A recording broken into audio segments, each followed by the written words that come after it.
श्री शिवाय नमस्तुभ्यम दोस्तों। आप सभी लोग जानते हैं कि फरवरी महीने में पड़ रही है माघ महीने की पूर्णिमा, मतलब कि माघी पूर्णिमा, जो कि दोस्तों 24 फरवरी 2024 के दिन है, जिस दिन पड़ रहा है दोस्तों शनिवार। अब दोस्तों माघी पूर्णिमा का एक अलग ही महत्व होता है और ये भी बड़ी पूर्णिमाओं में से एक पूर्णिमा मानी जाती है। अब दोस्तों आज की इस वीडियो में हम आपको इसी माघी पूर्णिमा 24 फरवरी के दिन किए जाने वाले कुछ ऐसे विशेष उपाय बताएंगे, जिन विशेष उपाय को अगर आप लोग इस दिन करेंगे तो निश्चित ही आपके घर में कभी भी धन की, पैसों की कमी नहीं होगी। हमेशा सुख समृद्धि बनी रहेगी, खुशहाली आपके घर परिवार में आएगी। तो इसीलिए आप लोग इन उपायों को अच्छे से सुनिएगा और ज़रूर कीजिएगा। सबसे पहले दोस्तों हम बात करते हैं इस दिन माघी पूर्णिमा के दिन किया जाने वाला सबसे बड़े उपाय के बारे में दोस्तों, जो कि है एक दीपक वाला उपाय। अब दोस्तों ये एक दीपक वाला उपाय कैसा है और किस लिए है, किसको करना है, किस समय करना है, ये सारी जानकारी आप लोग जान लीजिए। सबसे पहली चीज़ दोस्तों, ये उपाय उन लोगों को करना है जिनके घर में धन की, पैसों की बहुत ज़्यादा समस्या रहती है।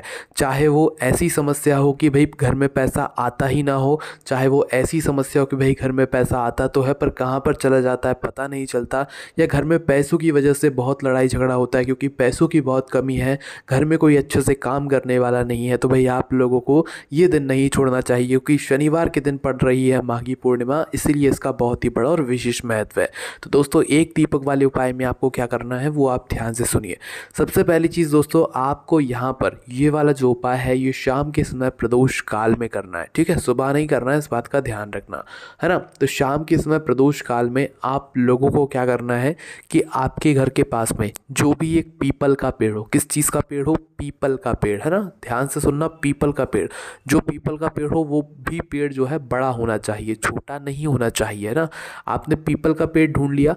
पीपल का पेड़ ढूंढने के बाद दोस्तों आपको अब अपना वह दीपक तैयार करना है उपाय के लिए। अब भाई आप पूछोगे दीपक कैसा तैयार करना है, क्या आटे का दीपक लेना है या मिट्टी का दीपक लेना है? तो देखिए अगर उचित कहा जाए तो भाई मिट्टी का दीपक लेना चाहिए, और अगर मिट्टी का दीपक ले रहे हो तो नया दीपक लेना पड़ेगा। और अगर आप लोग ये कह रहे हो कि भाई हम तो सिर्फ बत्ती बनाकर लेकर जाएंगे और मंदिर में ही जो मतलब पेड़ के नीचे जो दीपक रखे हुए होंगे हम उन्हीं में अपनी बातें लगाएंगे, तो भाई ऐसा अगर आप लोग करोगे तो भाई आपको उस दीपक का जो है कुछ भी फल नहीं मिलने वाला है। क्यों नहीं मिलने वाला है? क्योंकि भाई आपको नहीं पता कि जिस दीपक में आप अपनी बत्ती लगाने वाले हो, ये बात उन लोगों के लिए भी बहुत ज़्यादा ज़रूरी है जो लोग अपने घर से बत्ती बनाकर तो लेकर जाते हैं पर मंदिर में जाकर दीपकों के अंदर जो है बाती रख देते हैं। ये बात खुद पंडित जी ने ही समझाई हुई है कि भाई अगर आप लोग ऐसा करते हो तो भाई मंदिर में किस दीपक में किस तेल का दिया जलाया गया है आपको नहीं पता, ना ही हम पता लगा सकते हैं इतने सारे दीपकों में से। और जब किसी भी आप घी के दीपक में तेल का दीपक जाकर जला देते हैं तो भाई वो दीपक का फल आपको नहीं मिल पाता है ना। इसीलिए दोस्तों सबसे सर्वश्रेष्ठ यही माना जाता है कि हम अगर कोई दीपक भगवान के लिए जला रहे हैं तो वो आटे का दीपक तैयार कर ले। हाँ, अगर आपके पास नया मिट्टी का दीपक है तो वो आप ले सकते हो, अन्यथा एक मीडियम साइज़ का आटे का दीपक आप लोग तैयार कर लेना, ठीक है। जो आटे गूंदते हो ना आप लोग दीपक बनाने के लिए, उस आटे के अंदर आप लोगों को कुछ भी चीज़ नहीं मिलानी होती है, इस बात का भी आप लोग विशेष रूप से ध्यान रखना, है ना। तो भैया आप लोग क्या क्या समझ गए कि भाई हमें एक आटे का दीपक तैयार करना है। अब इस आटे के दीपक के अंदर हमें क्या डालना है, मतलब कि जो है गोल बाती रखना है या लंबी बाती रखना है। उससे पहले एक बात और समझ लो कि अगर आपके घर में ऐसा लगता है कि भाई बहुत ज़्यादा दुख और परेशानी किसी एक ही व्यक्ति के ऊपर आ रही है या घर परिवार पर भी आ रही है, तो भाई आप लोग कहीं ना कहीं ये समझ सकते हो कि शनि भगवान आपसे नाराज़ है। तो भाई शनि भगवान को प्रसन्न करने के लिए भी जो है मतलब इस दिन कहा जाता है ये वाला जो दीपक लगाते हैं जो भी व्यक्ति, उनको कभी भी शनि परेशान नहीं करता है। तो भाई उनके लिए भी ये महत्व बहुत ज़्यादा महत्वपूर्ण है ये वाला उपाय, क्योंकि ये दीपक बहुत ही ज़्यादा विशेष और महत्वपूर्ण है। क्योंकि माघी पूर्णिमा है, शनिवार का दिन है, भाई सोने पे सुहागा वाला दिन है। तो भाई आप लोगों को ऐसा मौका तो नहीं छोड़ना चाहिए। आपको क्या करना है, आपको दीपक बनाना है, ठीक है। दीपक आपने बनाया, उसके अंदर आपको रखनी है गोल बाती। क्या रखनी है? गोल बाती रखनी है ना। तो गोल बाती आप लोगों को ऐसा करके रखनी है। अब इसके अंदर डालोगे क्या चीज़, तो यहाँ पर हम आपको बता दें, यहाँ पर आपको शुद्ध देसी गाय के घी की ज़रूरत नहीं है, है ना। यहाँ पर आप लोगों को डालना है सरसों का तेल। क्या डालोगे? सरसों का तेल। ध्यान से सुन लीजिए, सरसों का तेल आप लोग यहाँ पर डाल सकते हो, है ना। क्या करना है, इस दीपक को तैयार करके सरसों का तेल डालकर तैयार कर लेना है। शाम के समय कितने बजे से कितने बजे तक? लगभग शाम के 6 बजे से लेकर 7 बजे के बीच में आप लोगों को ये वाला उपाय करना है। पर बहुत सारे लोग होते हैं जो कि ड्यूटी पे जाते हैं, नौकरी करने के लिए जाते हैं, किसी किसी काम पे जाते हैं, तो वो लोग लेट हो जाते हैं। तो भी अगर आप लोग लेट भी हो जाते हो ना, तो आपको कोई उपाय करने के लिए ऐसा नहीं कि यार भगवान आपको आपकी सुनेंगे, नहीं। आप थोड़ा बहुत लेट भी हो जाते हो तो 7:30 या 8 बजे तक आप लोग ये वाला उपाय कर सकते हो, पर इससे ज़्यादा लेट मत करना, है ना।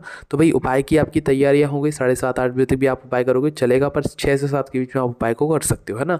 उपाय को करने के लिए आप लोग अपने साथ में एक माचिस ज़रूर लेकर जाना। ये बात हम आपसे इसलिए कह रहे हैं क्योंकि कई सारे लोग क्या करते हैं, गलती कर देते हैं उपाय को करने में। भाई जो वो दीपक वाला उपाय होता है ना, उसमें वो किसी की मदद ले लेते हैं। जब आप किसी उपाय को करने में किसी की मदद ले लोगे ना, तो आपके उपाय को करने का फल उस व्यक्ति को भी मिल जाएगा जिसने आपकी मदद की होगी। तो इसीलिए दोस्तों इस बात का ख्याल रखना कि आप जो उपाय कर रहे हो वो पूर्ण रूप से आपको ही करना है, किसी और से नहीं करवाना है, ना ही मदद लेना है। तो अपने उपाय कर रहे हो तो अपने घर से ही माचिस आप लोगों को लेकर जाना है, इस बात का भी आप लोग विशेष रूप से ध्यान रखिएगा, ठीक है। तो अपने घर से क्या लेकर जाना है, आप लोगों को माचिस लेकर जाना है ना। माचिस लेकर आप अपने घर से निकले, तो भाई जैसे ही आप लोग अपने घर से निकलोगे तो आपको पीपल के पेड़ के नीचे पहुंचना है। पीपल के पेड़ के नीचे जैसे ही पहुंचते हो तो क्या सीधा हमें वहाँ पर जाकर दीपक जला देना है। थोड़ा इतनी जल्दी जल्दी नहीं करना है, थोड़ा आराम से लगाना है। आप पीपल के पेड़ के नीचे पहुँचे, पहले भगवान के दर्शन करो, भगवान विष्णु और माता जो है यहाँ पर लक्ष्मी जी का प्रार्थना करो, क्योंकि शनिवार का एक ऐसा दिन होता है जिस दिन पीपल के वृक्ष के नीचे माता लक्ष्मी जी और भगवान विष्णु जी का वास रहता है, ठीक है। और यही दिन हमारे जीवन से दुख और समस्याओं को दूर करने का भी होता है, क्योंकि शनिदेव अगर आपको परेशान कर रहे हो तो वो आपसे दुखी होते हैं, तो भाई वो भी प्रसन्न हो जाते हैं, मतलब वो आपको फिर परेशान नहीं करते हैं इस दीपक को जलाने के बाद, है ना। तो भाई आप अपने मन में जिस काम के लिए उपाय कर रहे हो वो काम सोच लेना और इस दीपक को निकालना, पहले दीपक जला लेना, ठीक है। दीपक आप किसी भी पूजन वाली थाली में किसी पात्र में रख कर ला सकते हैं ना। तो भाई वहाँ पर पहुँच कर ही आपको दीपक जलाना है। घर पर मतलब घर से दीपक जलाकर नहीं ले जाना है, इस बात का भी आप लोग ध्यान रखिएगा। तो आपका दीपक जहाँ पर तैयार हो जाएगा, दीपक जैसे ही तैयार होता है दीपक आप जला दीजिएगा। दीपक जलाने के बाद क्या आपको इस दीपक से आरती करना है, उतार भी सकते हो, कोई दिक्कत वाली बात नहीं है। आप इस दीपक से आरती भी उतार सकते हो, चाहो तो ऐसे ही भगवान का नाम लेकर भी रख सकते हो, शनिदेव का नाम लेकर रख सकते हो, या तो आप माता लक्ष्मी जी और भगवान विष्णु जी के लिए कर सकते हो, ठीक है। देखो ध्यान से सुनना, अगर आप माता लक्ष्मी जी के लिए कर रहे हो, धन की प्राप्ति के लिए कर रहे हो, तो माता लक्ष्मी जी और भगवान विष्णु जी का नाम ज़रूर ले लेना। और अगर आप लोगों को ऐसा लगता है कि भाई आपको शनि परेशान कर रहे हैं या शनिदेव को प्रसन्न करना है, तो भाई उनका नाम लेते हुए आप फिर इस दीपक को जलाना, उनसे प्रार्थना करना कि आपके जीवन में कभी कोई दुख परेशानी ना आए, ठीक है। तो इस तरीके से आप लोगों को ये उपाय करना है, पर मनोकामना एक ही सोचना है, इस बात का भी आप लोगों को ध्यान रखना है, ठीक है। दीपक जैसे ही जला देते हो, वृक्ष के नीचे रख देते हो। हाँ, एक बात और यहाँ पर ध्यान रखना कि कभी भी दीपकों को बिल्कुल वृक्ष से चिपका कर नहीं रखना। जिस तरीके से हमें आँच लगती है, हम अगर आग के पास जाएंगे तो हमें आँच लगेगी ना, उसी प्रकार से अगर आप पेड़ के पास भी दीपक जलाते हो तो भाई अगर इतने पास में जलाया कि भाई उसको आँच लग रही है, तो भाई उसको भी आँच लगती है, फिर आपको उपाय का करने का फल नहीं मिल पाता है। इसलिए दीपकों को भी थोड़ा दूरी बना कर रखा करो, ताकि वृक्षों को भी पेड़ों को भी आँच ना लगे। आपके उपाय से आपको फल मिले पर किसी को दुख ना हो, है ना। इस बात का भी आपने उपाय को करते समय हमेशा ध्यान रखना चाहिए। तो यहाँ पर ये वाला उपाय पूर्ण हो जाता है। ये उपाय को करने का बहुत ही अच्छा समय है, बहुत आसान उपाय है, कोई भी इस उपाय को कर सकता है। घर का मुख्य रूप से कोई एक व्यक्ति अगर उपाय को करेगा तो ज़्यादा बेहतर रहेगा। सभी घर के सदस्यों को ये वाला उपाय करने की ज़रूरत नहीं है। घर का कोई एक मुख्य सदस्य, घर की जो माताएँ बहनें होंगी वो ये वाला उपाय को कर सकती हैं, उनको इस उपाय को करने का फल ज़रूर मिलेगा, है ना। इसके बाद में दोस्तों माघी पूर्णिमा है, तो भाई विशेष रूप से आपको एक काम तो ज़रूर करना है। अब वो काम क्या है वो आप लोग भी जानते होंगे, शायद नहीं भी जानते होंगे, ठीक है। वो काम है दोस्तों शुद्ध देसी गाय का दूध। अब शुद्ध देसी गाय का दूध हमने क्यों बोला, तो दोस्तों आप लोग जानते होंगे पूर्णिमा के दिन, विशेष रूप से माघी पूर्णिमा। दोस्तों माघी पूर्णिमा बड़ी पूर्णिमाओं में से एक मानी जाती है। इस दिन दोस्तों अपने घर में शुद्ध देसी गाय के दूध से बनी हुई सामग्री तो ज़रूर बनानी ही बनानी चाहिए। अब आप पूछोगे क्या हम भैंस का दूध नहीं ले सकते, क्या हम और किसी चीज़ का दूध नहीं ले सकते, क्या हम थैली का दूध नहीं ले सकते? बिल्कुल नहीं ले सकते। अगर आप भगवान को भोग इस दिन लगाना चाहते हो, चंद्रदेव को भोग लगाना चाहते हो अपनी इस शुद्ध देसी गाय के दूध से बनी हुई किसी सामग्री का, तो भैया आप लोगों को किसी डेयरी पे जाकर अच्छी शुद्ध देसी गाय को ढूंढकर उसका दूध निकलवा कर लाना पड़ेगा। भले ही थोड़ा सा महंगा मिले, पर उसका दूध निकलवा कर लाओगे ना तो ही आपको उपाय का अच्छा फल मिल पाएगा। क्योंकि जो दूध थैली में आता है आप उसकी गारंटी नहीं ले सकते कि भाई उस थैली के अंदर सिर्फ गाय का ही दूध है, या गाय और भैंस का मिला हुआ है, या भैंस के अलावा भी और किस चीज़ का दूध है, आपको नहीं पता है। तो इसीलिए आप अगर थैली वाला दूध भी किसी उपाय में उपयोग करते हो ना, तो भाई उसका कोई गारंटी नहीं है कि भाई वो उपाय आपके लिए काम कर जाएगा। तो इसलिए हमेशा कोशिश किया करो भगवान शिव जी के कार्यों में, उपायों में आप लोगों को शुद्ध देसी गाय का दूध ही इस्तेमाल करना है, भैंस का भी इस्तेमाल नहीं करना है। दूध जो है आप लोगों को सिर्फ और सिर्फ गौ माता का इस्तेमाल करना है, ठीक है। तो करना क्या, तो देखिए दोस्तों, सुबह के समय आप लोगों को उस दूध से खीर बनानी है। किस चीज़ की खीर बनाओगे, विशेष रूप से चावल की खीर बनाओगे। जब वह चावल की खीर आपके घर में बन जाती है, और ध्यान रखना माताएं बहनें ही इस खीर को बनाएंगी और स्नान करके बनाएंगी, बिना स्नान किए अपने घर में उस दिन प्रवेश भी मत कीजिएगा, है ना। तो भाई आप लोगों को क्या करना है, सबसे पहली चीज़ यहाँ पर आप ये बात भी समझ लीजिए, इस दिन पवित्र नदी में स्नान करने का भी हमें विशेष फल मिलता है, पुण्य मिलता है, ठीक है। तो इस दिन अगर आपके घर के आसपास कोई भी नदी हो, पवित्र नदी हो, भाई वहाँ पर जाकर आप लोग स्नान ज़रूर कीजिएगा।